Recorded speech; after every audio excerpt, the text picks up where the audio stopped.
Hello, I'm your host, Kelly Eckhart, and welcome to The Future Edit.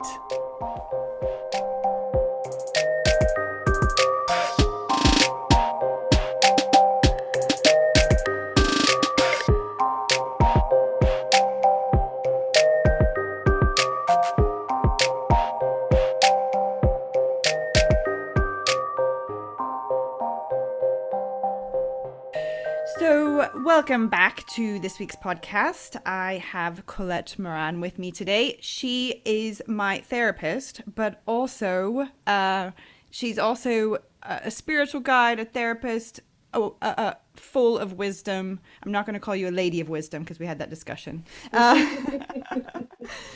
So, thank you so much for being on the podcast today. I appreciate it.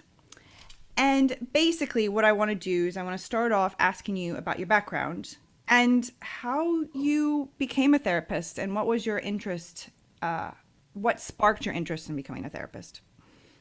Okay, that's quite an easy one. I've always had an intuition and an empathy for other people.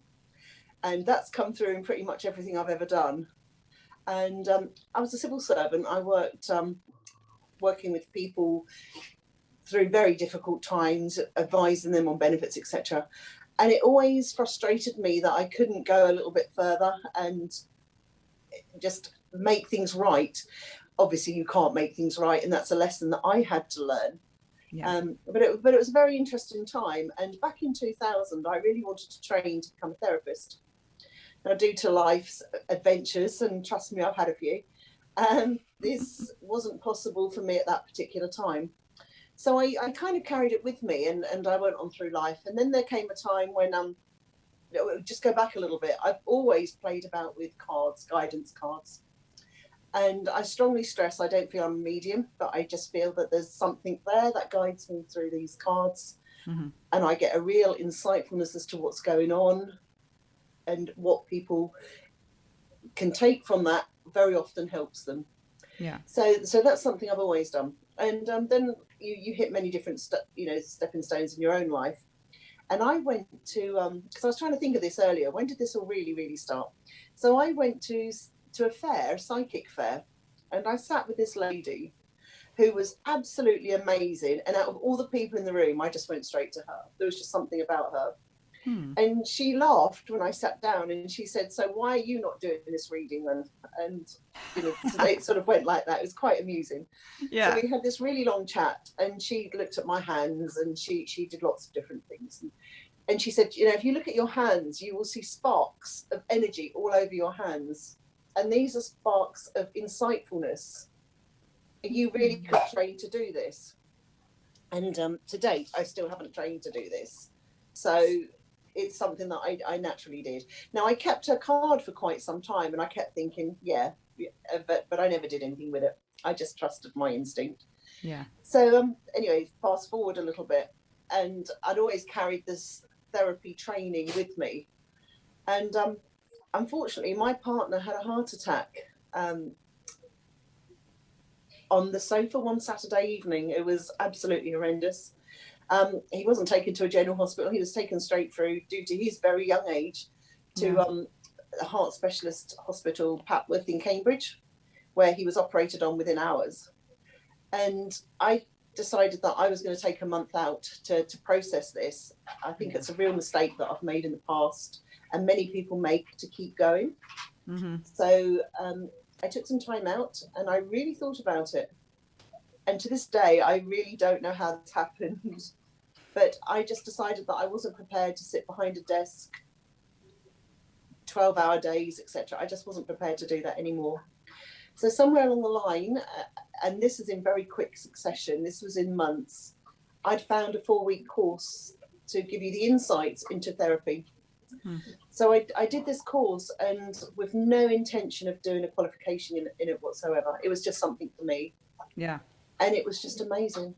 It was just the people I met, the tutor himself. It just, for the first time in a very long time, made me feel alive. I'd found something, and I didn't think I was in a position to do it.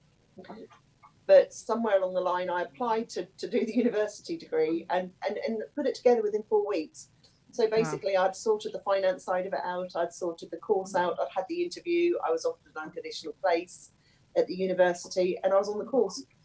And I was still obviously in full-time employment. So I basically really stood my ground and said, this is really important to me. I want to do this. Yeah. I didn't want to let my boss down in any way, shape, or form, but I just said to him, do you know what? I will help you until you find someone else.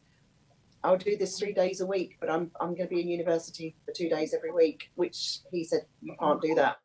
And I said, then I'm sorry, I have to leave now. And that's how strongly I felt.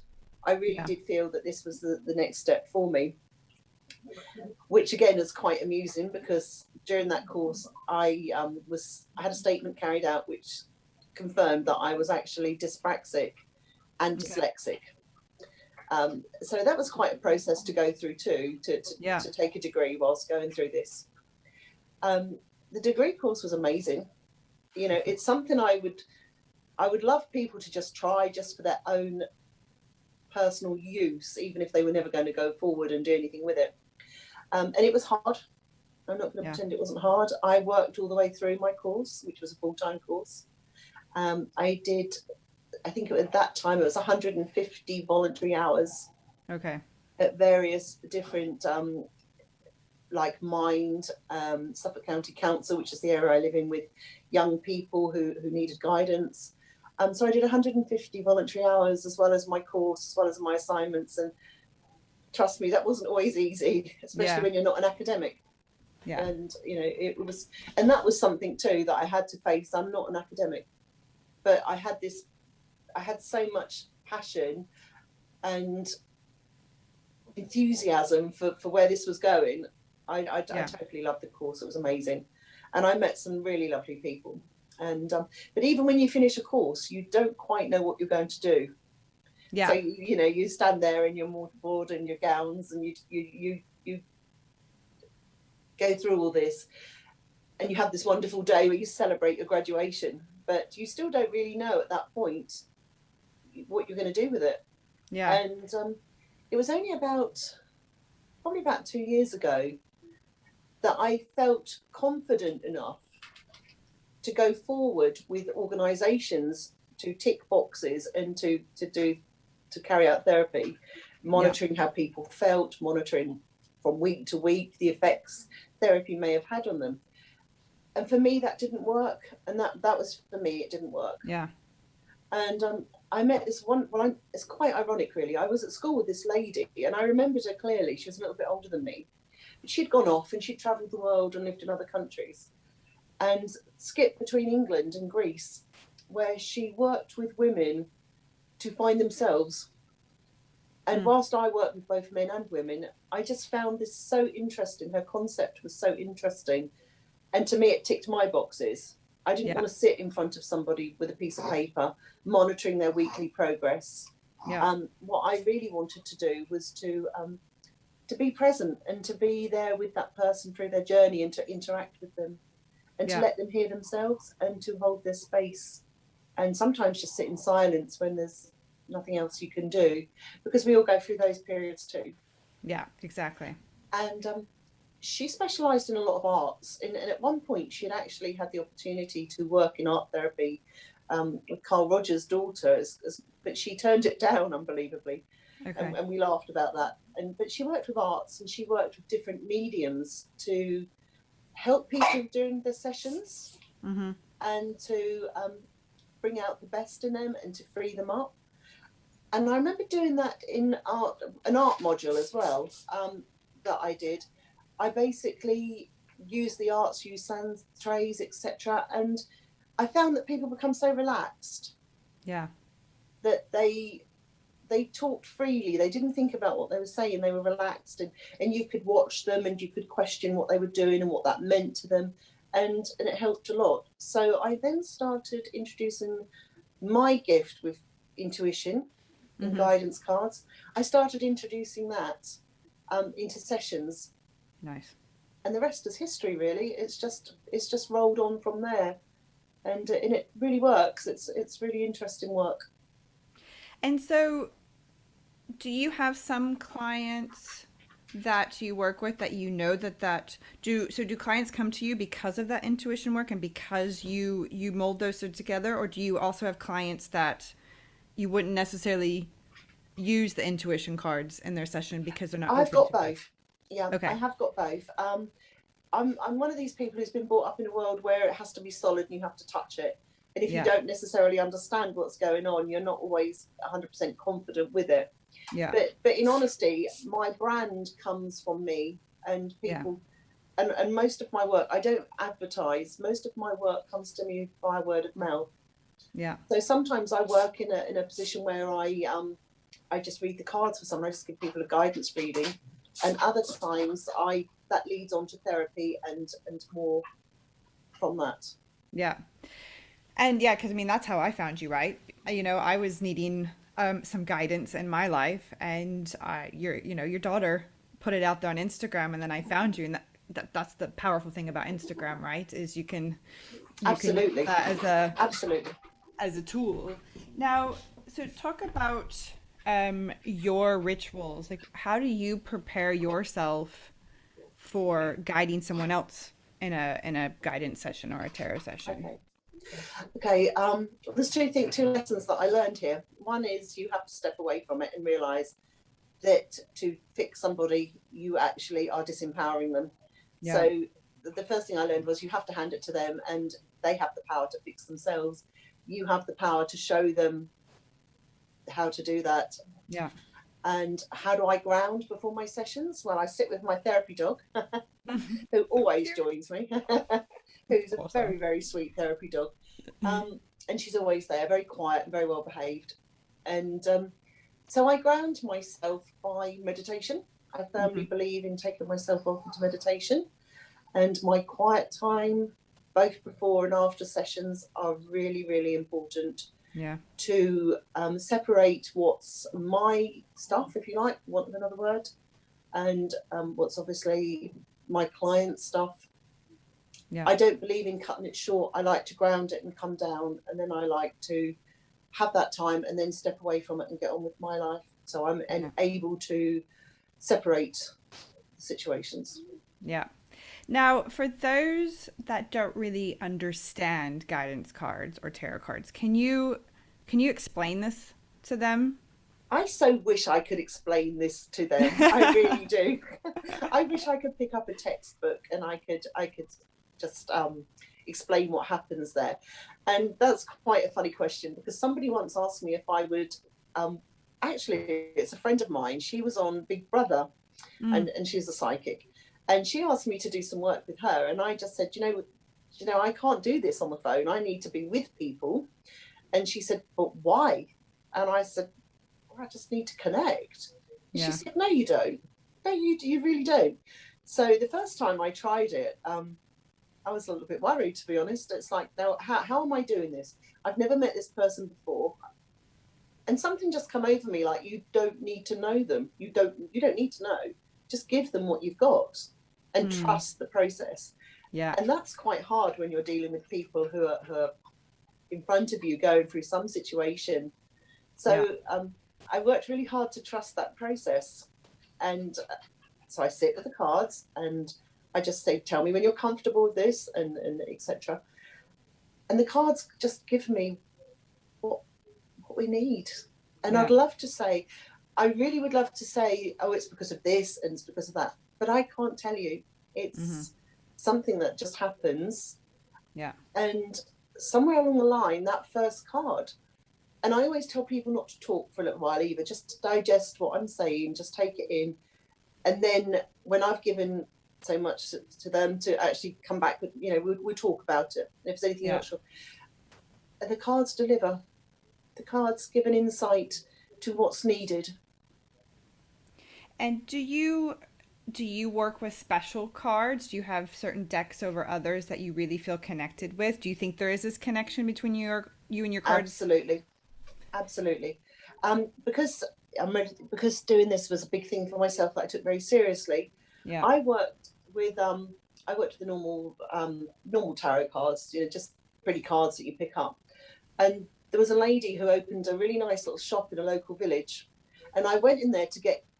A lot of people like angel guidance. I'm not sure that I work terribly well with that angel cards. In fact, I Okay. have got some somewhere, but I can't even remember where I put them. So I went in to get some more cards from her, and I was really drawn to this pack of cards. And I can show you this pack of cards. Oh, yes. I was really drawn to this very, very simple cards. I'm not really a mermaid person or a dolphin person either, really, but there was just something about this pack that felt right. And when I picked them up, they felt right. Interesting. So initially, I used these cards an awful lot, and they were my backbone, if you like. They spoke to me very, very well. They were simplistic. They gave me the simplistic session that I needed. Yeah. But of late, I've been using these cards alongside them, these spellcasting cards, Okay. which you can take as far as you want, really. If somebody's really into this and they want a little spell to go away and do, which is not really part of what I do, but it's there if they want it. So I suppose I'm tailoring it a little bit more now. But these cards work very well alongside my mermaid cards. Interesting. And they're strongly taken over. In fact, I'd say the last 3 readings I've done this week, I've actually used these cards. Okay. So I do have other cards like today's advice cards, lots of little cards you pick up. But I try and keep it simple rather than fill my head, because I've also got my therapy. Yeah. So there's quite a lot to take on there. And I firmly believe in going with the flow. Evolving into these cards has taken me quite some time. Yeah. But I knew they would. But I just didn't know when they would. But I knew they would. And they're slowly taken over now. I very, very rarely use the other ones, because That's I get interesting. so much more from these. So I'm not one for swapping about too much. Let's put it like that. Well, I mean, in swapping a lot, probably, I mean, if you're in the flow with cards and you kind of have that intuition flow, then really what's the point of switching, right? Until you feel guided into it, because then that's just another deck that you need to get used to and, you know, have that flow with as well. And I think you can really tell, you know, having several readings before I came to you, you can tell when someone's in the flow with their cards or not as well, because with you, it's a very natural, and all my friends that have had readings with you, it's a very natural process. Yes. And yeah, you sit with it and, you know, you ask questions, but it's you can tell you know what you're doing. You know, it's like there is such a difference between not saying that inexperienced ones can't give good readings as well. It's just you're all knowing about this, right? Yeah. And so so let's move slightly to the therapy part of it. Do you how do you know if a client were to contact you, how do you know if that client is right for you? Have you turned people away before? In my 5 years of voluntary, which is probably in excess of about 500 hours now, and all my sessions, most of my clients are long-term clients who are working with themselves, work in progress. I have had one client say that they couldn't work with me, and I agreed with that completely. And that's a funny one, really, because when you're in training and you're prepared for that, and they say, how would you feel? And you don't know how you'd feel. But when I first started, I think if somebody had said that, I would have probably really thought about what I was doing. Mm-hmm. But when it did happen, I was actually prepared for it. In as much as I didn't realise I was prepared for it. But this particular client was very high up in the armed forces. And I'll be perfectly honest with you, I really felt that I was too strong for him. I felt that I was too passionate maybe about the inner journey, not just the situation at hand, but the whole inner journey. And it was a very pleasant session. And he was very high up in the army. He decided straight away, and I said, you know, that's fine. I don't think that would have gone well. I don't think that was going to work. Yeah. So it was okay. So how do you tell? I think you know whether you connect or whether you don't. Yeah. And with my personal practice, I'm just trying to think if I've had anyone who's bowed out quickly, and I haven't. So I guess what I do works for the people that I work with, and I suppose the fact that I don't advertise it is word of mouth. Yeah. You show me your tribe, and I'll show you the vibe. It connects all the way through. So, let's say I am just beginning my work with you, how does this, I mean, each individual's different, right? And they're all Absolutely. gonna take a different route and have different things to discuss.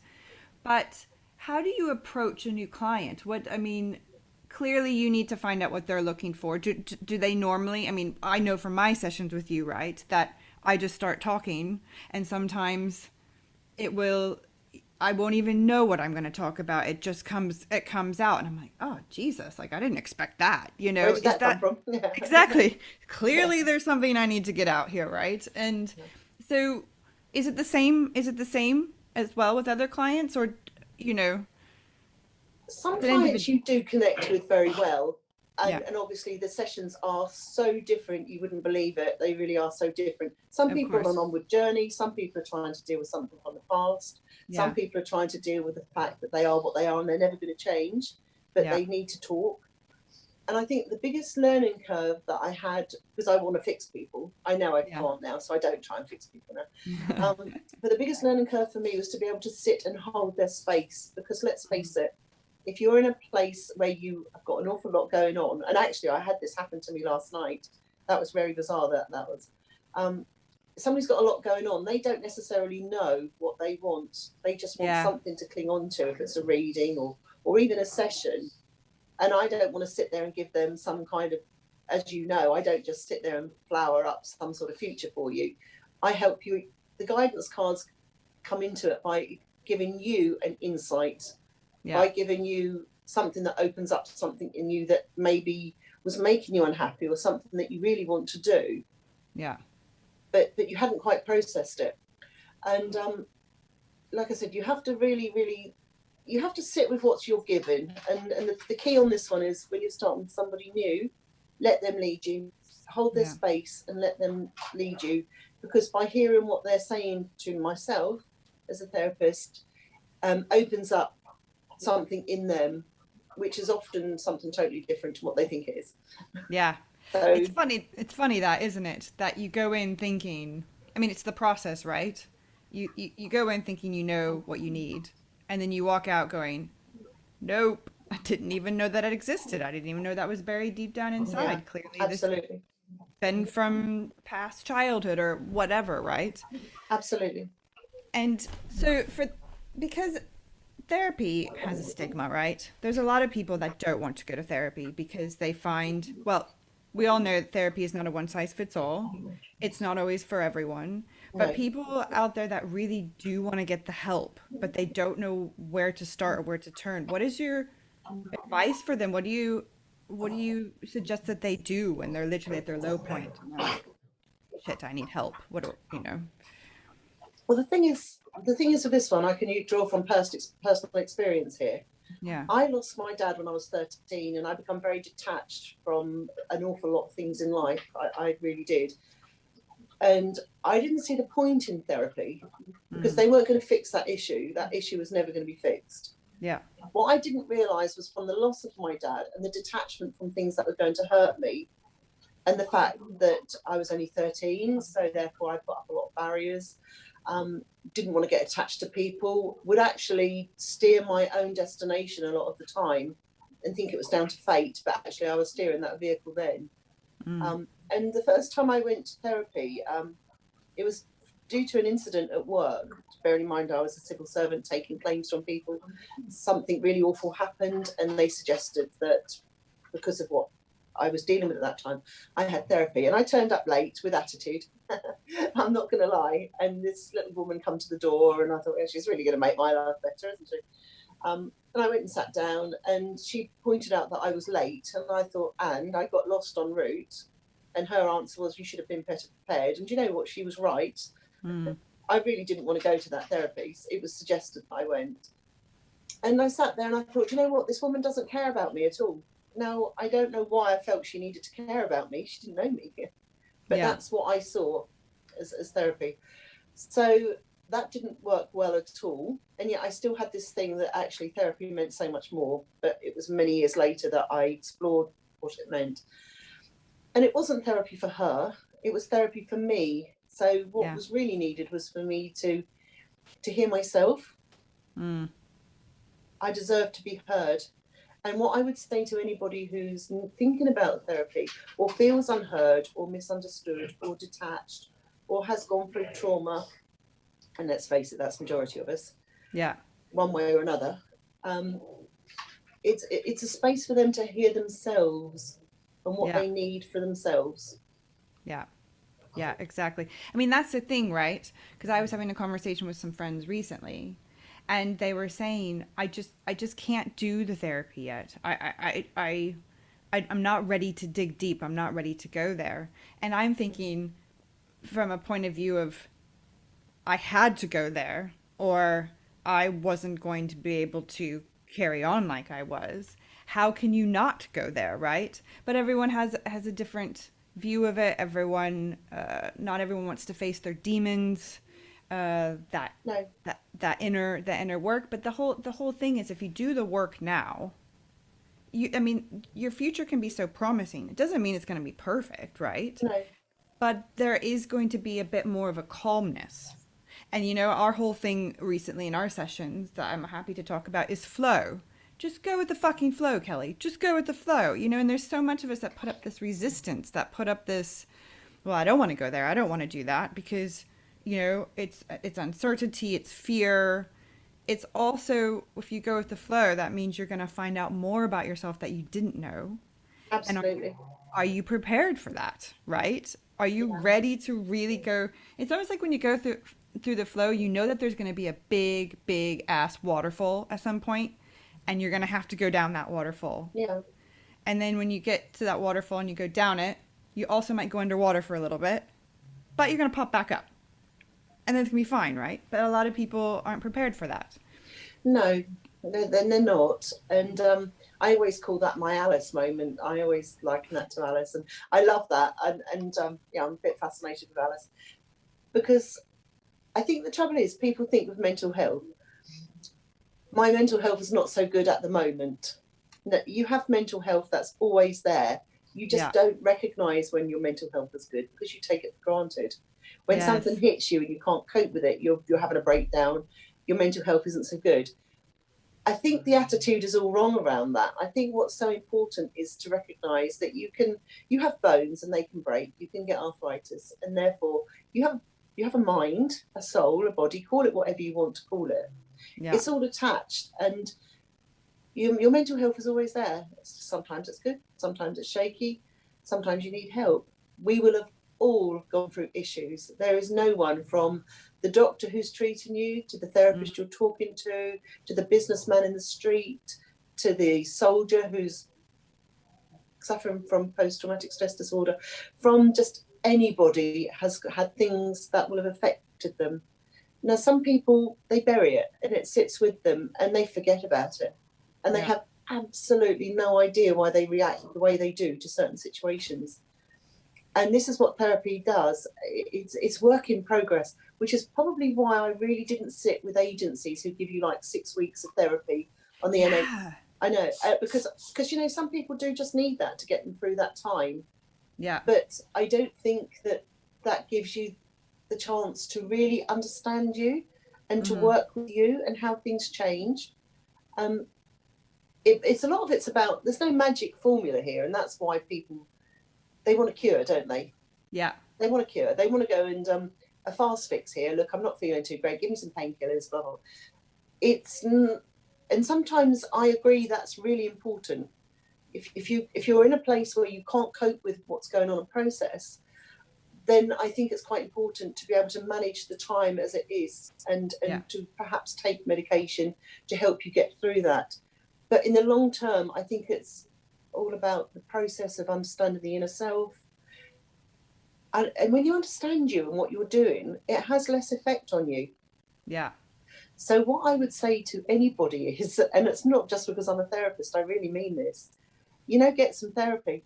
Get some therapy and learn about you before it goes wrong, even. Yeah. Before it goes wrong, learn about you, talk about what's going on in your life, because we all have ups and downs, and that is normal. But not everybody can accept that either. They try and fight the downs, but that's all part of you. Yeah. So if you're constantly setting high targets that are not achievable by never being down and happiness and all the rest of it, you're going to constantly be disappointed with your expectations. Yep, there's that word expectations. Yeah, absolutely. Absolutely. You know, it's funny because I think a lot of us, yeah, like you said, we go through life. Oh, I'm fine, I'm fine, I'm fine, I'm fine. Absolutely. You know, yeah, okay, maybe you are fine, Yeah, but what normally happens is at some point, all of a sudden, like you said before, you don't feel heard, right? You yeah, absolutely. feel that no one's listening. So, and then you have these expectations of how you think your life should be, or, you know, and then and once these expectations aren't met, that's when that's when your mental health can go a little bit wonky, right? Because Absolutely. society has put this expectation on all of us to live a certain way, to have this certain life, to have this job by this time, to be married by this, have kids. Yeah. How how can we as individuals one kind of get out of this vicious expectation cycle or just do away with expectations? It would be wonderful if we could. I'm not sure that we We can, but can. I think what Yeah. we can do, I think we can just not expect and learn to communicate, because let's face it, Mm. how often do you get up on a Saturday and think, oh, my Saturday's going to be like this, and when it isn't, you're all moody and you've had enough and all the rest of it, and you're put out with it all. But did you actually tell your partner that's what you had in mind? Mm. You just, Yeah. did you expect him to know? Not you personally, but myself too. Yeah. Did I just expect him to know? You know, it's all about communicating, but very often you can't communicate because you don't know. So how do you learn about you? You Yeah. listen to you. You become heard. You explore. You learn. There's always something else to find out. I mean, there's so many different theories you can work with, and I'm lucky that I'm an integrative therapist who works with very different models. Yeah. Sometimes I just sit and hold it. Sometimes I dig down and we do the psychodynamic. Sometimes we play with the art, the Rogers, the Young, and all the rest of it. Um, there's a place for all of it, all of that Yeah. therapy, not just one, because every day is a different day and every day is a different journey. Yeah. I think the secret really is to look at therapy as not something you do because your mental health is bad, Mm-hmm. but something you do because you want to understand yourself better. Yeah. You want to I know mean, yourself. that's so important, isn't it? Because so many of us have walked through our lives, basically not knowing who we are.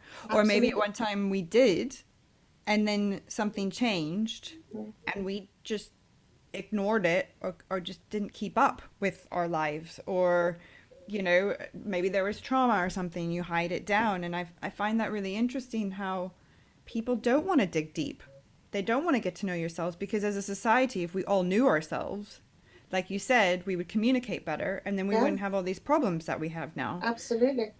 And I find this really interesting. And so, what is your advice then when you're in a relationship Um, and one of you is doing the inner work and really digging deep and the other one's not? How does this how do you feel have this dynamic works? Because I'm hearing about it a lot. And what's your take on that? well, that makes me laugh because my partner couldn't be more different to me if he tried. He really couldn't. He doesn't think beyond the moment he's in. And you know, sometimes we all say, you know, sometimes it must be really lovely to be him because actually he so is in the moment, but he's so not self-aware. And if he is having an off day or he's grumpy or he's moody or he's anxious, because he does have anxiety, you'd never know. You'd never really know it because he's too, well, yeah, he's so full of it and all Yeah. the rest of it. You wouldn't understand perhaps what hurt he goes through at different times. And I don't think he does either, to be fair. Yeah. So you've got somebody here who is so not in tune with himself. You know, when you turn around and you say, well, you know, like I have all these passions for things, and something as simple as dinner, oh, let's do this, and it's like, oh, I don't mind. It's almost like you don't get the pleasure out of a meal where you can sit around and talk and just share everything. Mm-hmm. Whereas I do, and also I have a curiosity. I like to know how everything goes and why it goes that way and how it feels. And sometimes, and I don't have a problem challenging that either. I don't have a problem Yeah. saying, well, why is that? And what happened there? Why do you think that? So when you're with a partner, I think the secret is you are you and they are they. And the truth is mutual respect. Yeah. mutual respect. And sometimes I'm the one, if anyone has an issue here, I'm the one who gets so frustrated that there could be so much pleasure in finding out more about yourself if you applied yourself. So I find it harder to adapt, but he's very respectful of my work. Yeah. I mean, he's another one, he likes proof. He likes to see proof. But I think over time, the proof has been the fact that I do have long-term clients. Yeah. And my results are very, very insightful. Yeah. So it's respect. Do you think that there comes a point in a relationship that you have the respect, but eventually you want to dig deeper? You know, you want to, the person sitting across the table from you, you each have respect for each other, but then you want to have those deep conversations. You want to have that intuition that moving forward, and what did you find out about yourself today, or what did you I guess it is this, like you said, respect with, as a couple, you allow each other to grow, and you just grow at different times and different paces, right? So I'm sure it's the patience that you have to have with that person.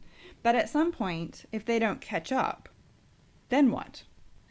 Well, that's more your need than theirs. Fine. And I think on your journey, I think, of course, I've had this conversation with a friend who's once said to me, do you know, Colette, I really want my friend, not my counsellor. But it's so hard to understand when you find so much about yourself that you embrace, and you find so much peace in yourself to sit and discover simple things and have the confidence to try them. It's so frustrating when you see other people not going at your pace, but that's your frustration, not theirs. They may never need that. Yeah. But as you walk along your journey, as you walk along your path, then you no longer need that either. It doesn't become so important for you that they also have that knowledge. Yeah. That's really interesting, isn't it? Because there's so much of ourselves that we get frustrated with other people or the situation around us. And you have external circumstances that can be very frustrating. I mean, we've been living through external circumstances for a year and a half now. It's frustrating with COVID, and we've all had to go inward and figure things out. But there also, I know that I've learned personally through your sessions is, well, it's not about them, it's about you. So what's actually going on inside of you to make you react this way? What's triggered you? It's when actually this whole time you're really frustrated with the situation, but it's like, oh, wait a minute. Oh yeah, it's not them at all. It was me because, that triggered me, and then I got frustrated because I didn't communicate what I wanted. I really wanted tacos, but he asked if I wanted pasta instead of saying I wanted tacos. Then you have this, this whole ordeal. But like you said, unless you go inward and find out about yourself, how do you even know to communicate those things? You don't. I mean, which is quite silly, really, that a lot of people are walking around not able to express themselves. Yeah, they are. It's an awful lot of people. And that's what I mean. When a lot of people come to therapy, they can't tell you. They don't know until they begin that journey. They can't. So no one session is ever the same, and nobody ever sits. Sometimes somebody will come into a session and they'll just let it go. This is my life. I was born. This happened. This happened. This happened. This happened. They just need to get that out there. Mm-hmm. You don't need to know that, but if they need to say it, then you sit there and you hold it for them, and that's what you're doing. Yeah. That's just their way of hearing themselves, and after they've said that, they may never need to come back. They might just think, oh, I've got that out now. And I think it's a curious mind, somebody who has an insight into self-fulfillment. They want it, and if they're prepared to, I would say it to anybody, if you're prepared to sit with it, we're not going to, therapists don't rake up every single bit of your past, but your past will rake itself up. Yeah. We don't poke deep in that and prod it up. And we very often we could sit here and we could think, we know that it might be this, it might be that. We don't sit there and suss you out, because there's no point. I could tell you that photograph is a colour green in the background or whatever, but until you recognize that green yourself, it would mean nothing to you. You would just, do you see what I'm saying? You have to find it yourself, that answer. And until you stop and you just examine, And when you do stop and start learning about you, everything looks different. Everything feels different. And don't get me wrong, I'm Irish background, and I can still flip off the handle in a moment, because that's my nature. I mean, I'm not always a calm. But actually, when I think about it realistically now, the only times that really happens to me is when I feel the anxiety of being under pressure. Mm. You know, I've got to do this, I've got to do that. And then I'll get impatient with people. Yeah. And you know, in another job, I mean, as you know, I do a small job alongside this. And I'm dealing with people all the time. And some of those people are actually quite rude and what have you. And 9 times out of 10, it's like, okay, I don't have to come to that level, and I'll just calmly point out, you know what, you don't speak to me like that, I will terminate the call, etc. There are other times when actually I just want to come back with my normal sharp tongue. Trust me, I'm so quick and my tongue can be so sharp. And I want to do it. And I just think, all right, what's wrong with you then? Okay, what's wrong with you? You just learn to control you, and then you're back to seeing not an airy fairy world. You still see the sadness. Yeah. But you know what to do with it. You just think, okay, well, there is sadness. You know, it's touching me. And that's another thing that I always bring to a session. If a client comes to a session and something they say really sits with me, I will let them know that. Not because it's so horrible that, oh my God, that's a terrible thing. Just to let you know that, you know what, I'm empathizing with you. We are all here. We all have these moments in time. Yeah. So I suppose what I'm saying is, by having therapy, you take control of you, don't you? Yeah. Yeah, it was really interesting because we had a discussion, or was it my last session, the session before, about how, you know, you come to these sessions and you're doing the work, but, you know, there's no fixing. You know, you're fixing you're adjusting yourself, right, to how you handle it, but also, Absolutely. like the example was grief, right? When you're letting a part of yourself go that doesn't serve you anymore, there is this sadness. And it's okay if that sadness stays. Absolutely. It's about managing that sadness, right? So basically, therapy is just about managing who you are as a person. Absolutely. It's not about this fix it and then it's done and hey, we're Can't okay. fix it. And I find that was a really important moment for me when you said that.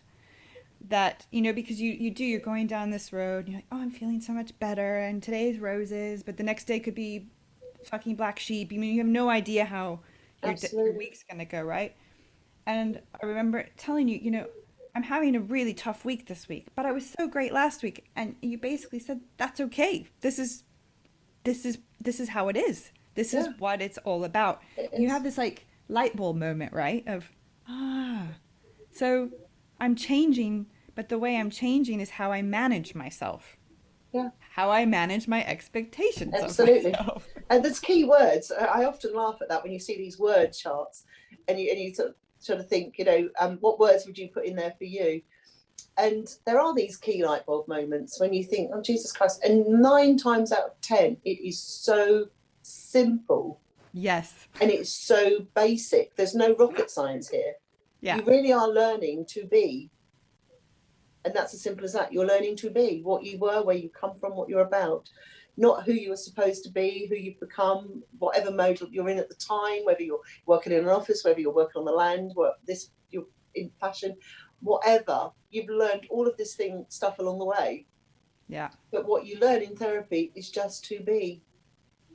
Which is way harder than it sounds, isn't it? Absolutely. Absolutely. You do all the work. You do all the work. I sit and hold it. It's like, I don't know how many times, Kelly, just be present, be in the moment. I'm like, I don't know how to do that. It's like, you do. You just need to stop running, right? You need to take the time just to sit. And this is, I think, what society really has a hard time doing. We're trained from such a young age to go, go, go, go. To, absolutely. You know, in order to have this success, or to do this, or to do this, you have to run and you have to run and you have to run. But actually, we're all running around with our heads cut off, not knowing ourselves, really not getting anywhere. Absolutely. It's like running in circles. Yeah, absolutely. And there's also another danger here. um, you're most of the people I work with are functioning professionals, Mm-hmm. and they know what I'm telling them. Well, I don't tell them. They know what they're hearing. They do their own research. They read the books, and it's like, oh yes, so that's that, isn't it? And they recognise it. And I think, okay, you've read the book, and you know that Alice in Wonderland went down the rabbit hole, but you didn't go down the rabbit hole, Yeah. so you're not feeling it, are you? Yeah. So it's really good reading, but there has to come a time when you just say, do you know what? Even in my study, and trust me, academia was really hard for me because of the reasons I've told you. Yeah. I also have attention deficit, and I often laugh about the hyperactivity. I wish I'd had a little bit of that, but I haven't. So it's staying with the program can sometimes be quite exhausting. Mm-hmm. And I know it's really good to learn. I love it, but there are times when I just say, do you know what? I'm going to read rubbish. I'm going to read trash. I'm going to buy a magazine.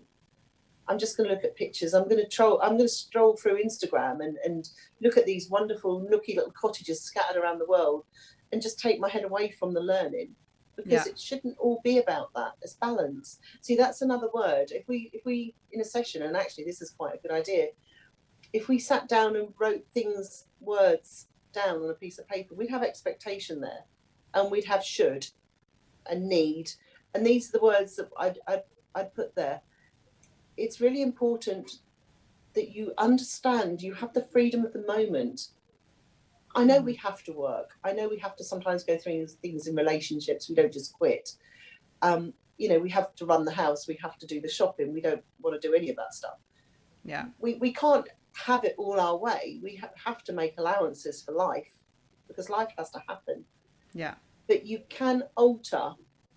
And I think the other thing I've found is people are less frustrated with the work hours and the things they have to do to survive if they stop and process what they want to do. Yeah. And take time to do what they want to do, whether it be learn to throw pottery or art, or just walk, or whatever, gardening, anything. If they say, right, okay, this is a busy weekend, you've got family, I'm not going to say you have a duty, but you have a respect. You can't become totally self-centered in all of this journey, but what you do have to do is just be realistic and section some of that for you. Mm-hmm. It's like with my partner, he loves his motorbike, and he loves to go off on his bike for hours on end, doing absolutely nothing apart from going off on his bike for absolute hours on end. Whereas I like to connect, and I like to go to the coast, and I like to do things like that. But he has a right to do those things. Yeah. But I also have a right to have some time too. Mm-hmm. So it's down to communication again, isn't it? Communication and balance.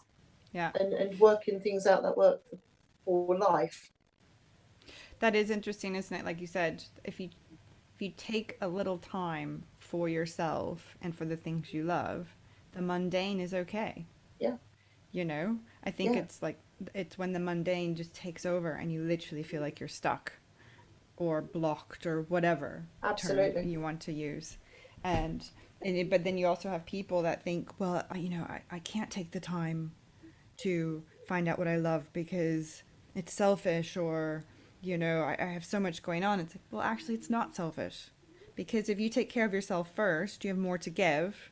Yeah, absolutely. And then you have more to give. That means your surroundings are more peaceful and better. And then it's a win-win situation, guys. Absolutely. Doing the inner work is a win-win situation. It's quite interesting. I mean, even on my journey, and still going to be on a journey till I take my last breath. Absolutely. But, the one thing that my husband has said over and over again is, you're not so angry like you used to be. So if you do the inner work, it means it affects your family, which means there's a nicer environment. So why would you do it? But, do you find that women are more receptive to therapy than men, or do you think it's quite equal? That's quite an interesting one. It's sheer fluke. It really is sheer fluke that I never saw myself as a woman warrior going out there, although I have this wonderful mentor she classes herself as a warrior, and her work is so amazing, it's unbelievable. I never saw myself as one of the tribe. I didn't want to be one of the tribe. And I do have male clients, but the majority of my clients are females. My male clients more often than not want to be heard and to offload. They don't want to learn from what they've done. They want to be heard. Yeah. They just it's almost like a catch up thing with a lot of them. I've also worked, just trying to think, I've also worked with soldiers coming out of the forces, and they're a little bit lost. They're having to think for themselves. They're a little bit more structured. It's a totally different session with my male clients. It really is.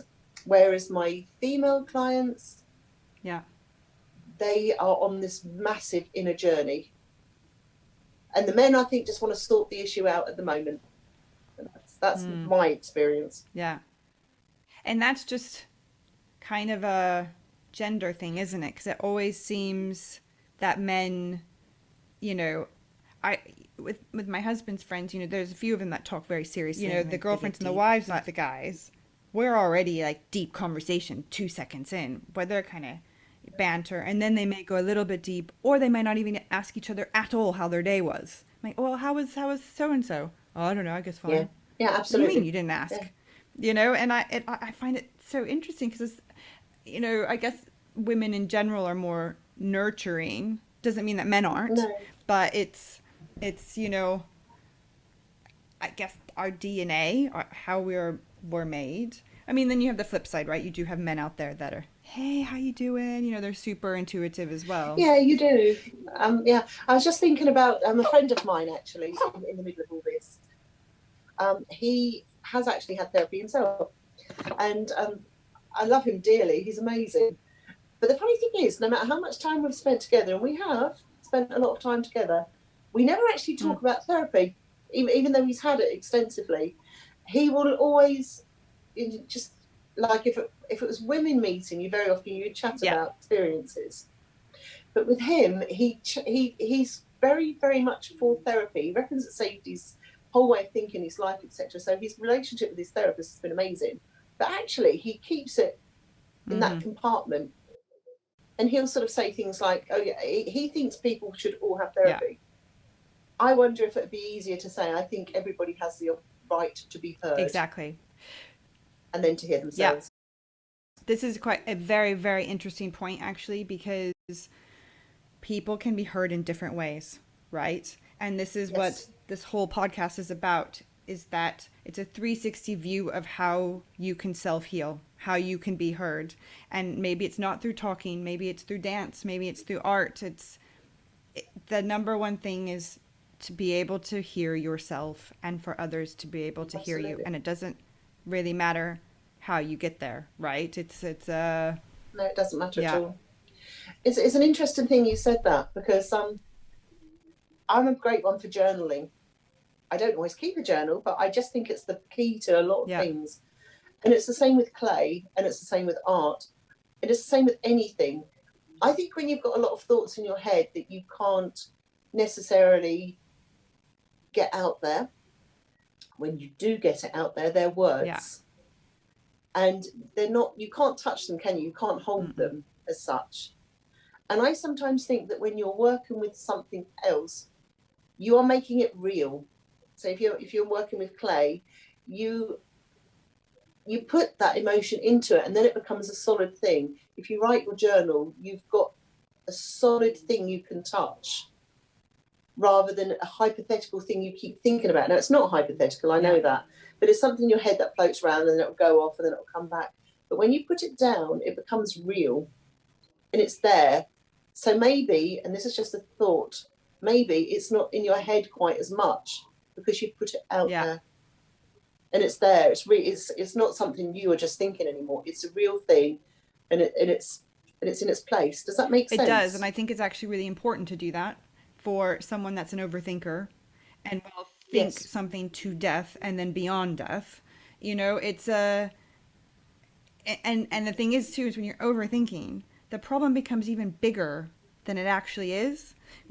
And it might not be a problem. Exactly. Even. But you've made it. You've just picked this thing up, and it's almost like a candy floss on a stick.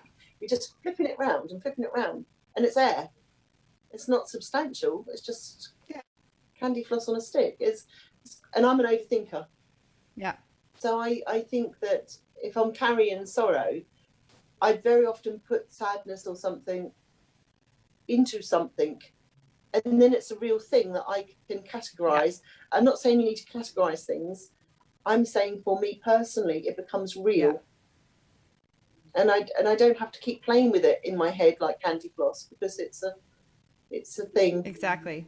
You've got it out of your head, either through speaking, writing. It's interesting because you said or suggested that I would do morning journaling. I'm doing some journaling. I was like, oh God, I gotta write. Even though I enjoy writing, but I never really was a journaler until recently. And how freeing it is to get that negativity out of your head first thing in the morning. Yeah, Like you said, you're absolutely. putting it down, you're acknowledging it, and then you're saying, okay, I've done this. You're done right now. I acknowledge you. Now I'm going to move on with my day. And how you always ask, well, how do you want your day to be today? Yeah. What do you want from today? Okay, you've got to go to work. You might not want that, but what else do you want from today? It goes further than that. That helps you to know yourself, doesn't it? Because how can you please yourself if you don't know yourself? And that's the same with self-healing, isn't it? I mean, don't get me wrong, over the years, I've had the books, I've had the grief books, I've had this, that, and the other. But the thing that I really have learned, that was one of my big epiphanies, if you like, how can you hear if I kept saying to me, that apron is black, the apron is blue, the apron is black, the apron is black, who's going to, and to the point where I believe the apron is black, at what point is somebody going to turn around and say, actually, that's blue? It's okay hearing yourself and reading the self-help books and all the rest of it, but who's going to question what you picked from it? And that's the whole thing. You might pick something that really resonates with you and you think, but if you don't have anyone if you don't put it out there and hear it and have somebody perhaps put a different take on it, not their opinion, just a different take, to give you options, because there are options, to explore a little bit deeper to what it does really mean to you. How can you do it alone is what I'm saying. Yeah. Most of the time it's very hard to do it alone, because I was just talking to a friend about this the other day. A lot of us need the challenge. We need to be challenged. That's right. In our sessions, I'll say something and be like, yeah, but okay, but how about this? And then I sit there and give you the FU look and say, oh, but she's right. Okay, I would never have thought of that on my own, or I wouldn't have wanted to ask myself challenge, that. Isn't it? Yes. Yeah, because I always remember, when I started my training, I had to have therapy, and I wasn't that keen on having therapy because I knew what my issues were, didn't I? I didn't need anyone. They weren't going to bring my dad back and take me back to being 13 and let me experience all what I missed. So I didn't really need therapy, did I? Not much. And I got with this therapist who, I don't know, she was just amazing. She's amazing. I still speak with her. And again, we connected, and she said, what do you want from this? Because I possibly had a bit of attitude. And I would sometimes be late, which was a total disrespect for myself, never mind her time. She was still getting paid her hour. And she did a lot for me, in as much, the first thing she said to me is, what do you want from this? And I said, well, look, I think a lot and I form my own opinions. I'm not saying they're right or they're wrong. What I'm saying is I would like to look at things perhaps a different way. So therefore, I would like to be challenged. Yeah.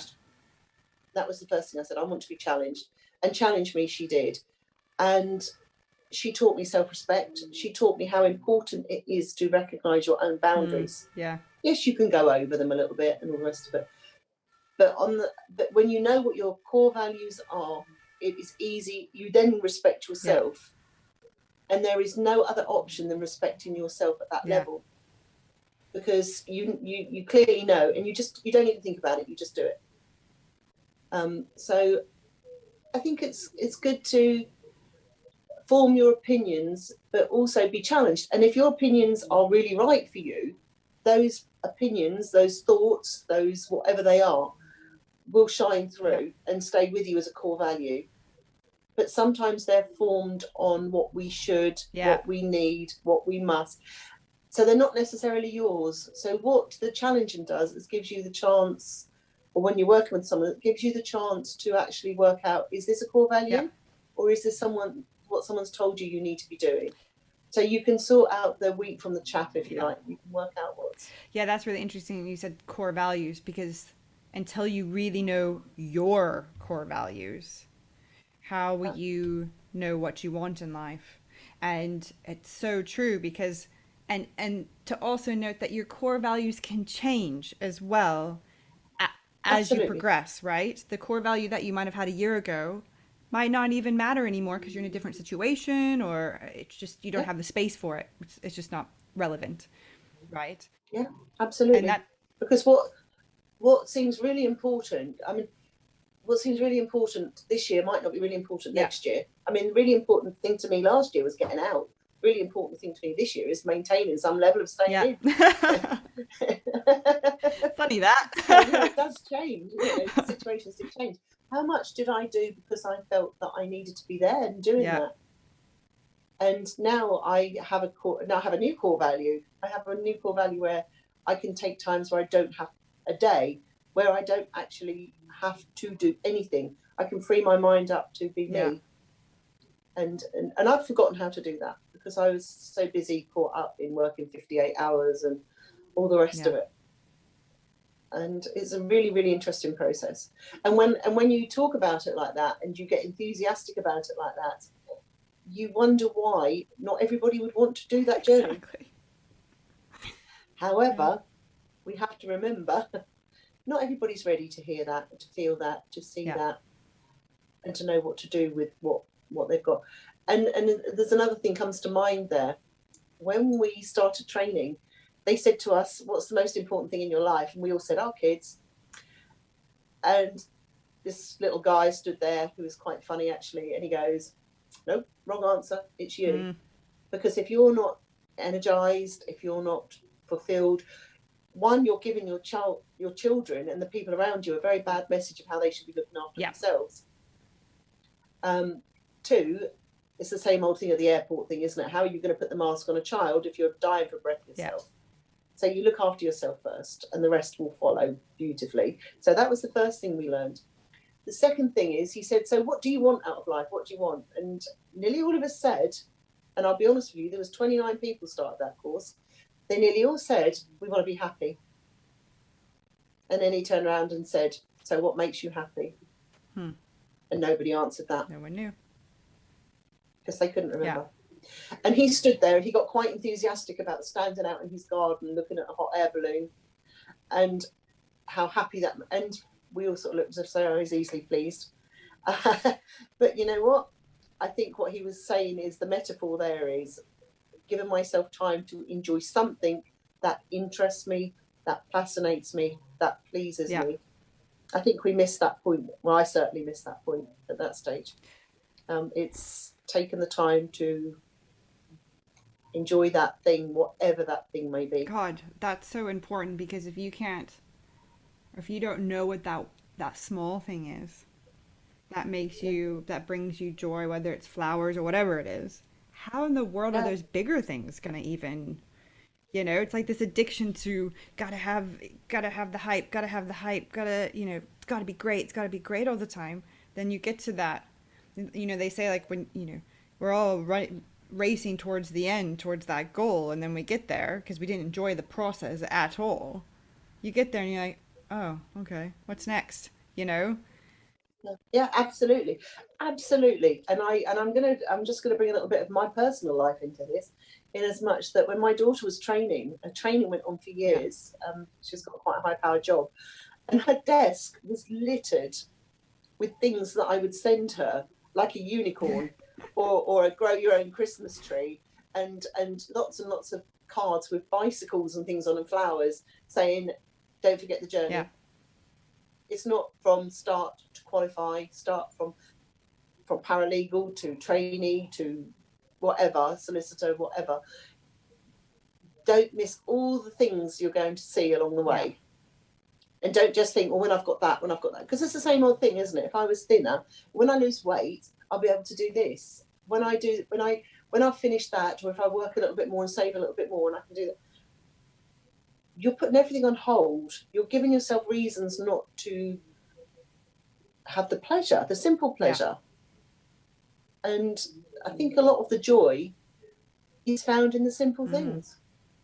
That's that's what we lose. I think as a child, we weren't, especially my age group, we weren't impressed with computer, electronic games, etc. But when we made a daisy chain, how beautiful Yeah. was that? It's the simple things, Yeah. isn't it?